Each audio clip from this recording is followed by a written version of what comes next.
ఈ బ్రోకర్ తిరుమల తిరుపతి దేవస్థానం టీటీడీలో పెద్ద బ్రోకర్ ధర్మారెడ్డి గురించి మాట్లాడతాం. దాని తర్వాత కింద ఉండే చిన్న బ్రోకర్ కరుణాకర్ రెడ్డి గురించి కూడా మనం మాట్లాడతాం. వీళ్ళిద్దరి గురించి వివేకానందరెడ్డి వైఎస్ వివేకానందరెడ్డి మర్డర్ కేసులో బ్రోకర్ ధర్మారెడ్డి ఢిల్లీలో హోమ్ మినిస్ట్రీలో లాబియింగ్ చేసాడా లేదా, లాబియింగ్ చేసి అవినాష్ రెడ్డిని బయటపడేదానికి ప్రయత్నాలు చేసాడా లేదా అనే విషయం మీకు చాలాసార్లు మేము మాట్లాడాము. చేశాడు చేశాడు చేశాడు అని ఈరోజు నేను చెప్పటంలా, వైఎస్ కుటుంబంలో సభ్యురాలు వైఎస్ సునీతారెడ్డి గారు చెప్తున్నారు. ఈడొక బ్రోకరు, వీడిని చూసి ఆశ్చర్యపోయాను, ఈడికేం పని ఇక్కడ అని.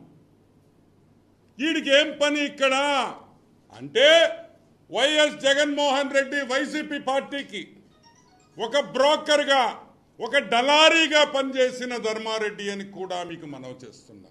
ఢిల్లీలో ప్రోటోకాల్ దర్శనాలు చేయించి ఢిల్లీలో హోమ్ మినిస్ట్రీ కాడి నుంచి ఏ సెక్షన్స్ ఉన్నాయో ప్రతి సెక్షన్లో ఈరోజు జగన్మోహన్ రెడ్డిని వైసీపీ నాయకుల్ని కాపాడేదానికి ప్రయత్నించిన ఈ ధర్మారెడ్డి టీటీడీ ఈవోగా ఎలా ఉన్నారని కూడా మేము అడుగుతున్నాం. క్రిమినల్ కేసులు ఉన్నాయి నీ మీద.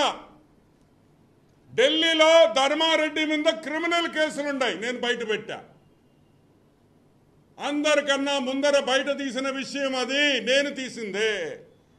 ఈరోజు మేము అడుగుతున్నాం, 420 దొంగ సంతకాలు ఫార్జరీ, దొంగ సంతకాలు చేసి దొంగ ఎఫిడవిట్లు ఇచ్చిన ధర్మారెడ్డి ఈరోజు ఏపీ గవర్నమెంట్ ఎలా కొనసాగించింది అని మేము ప్రశ్నిస్తున్నాం. ఎలా కొనసాగించింది ఏపీ గవర్నమెంట్? ఒక 420 ఫోర్జరీ కేసున్న ఎదవల్ని టీటీడీ ఈవోగా మీరు పెట్టి నడిపిస్తారా? ఆ గోవిందుడి గుడికి నడిపిస్తారా? ఇటువంటి వెధవలు ప్రశ్నిస్తున్నాం. ఇంకా పోతే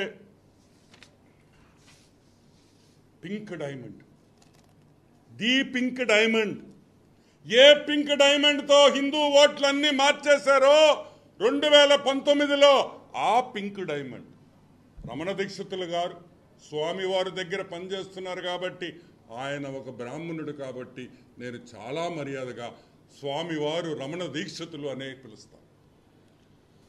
ఆయన పింక్ డైమండ్ ఉండింది, పోయిందని దొంగలెత్తుకోబోయారని రమణ దీక్షితులు గారు చెప్పిన తర్వాత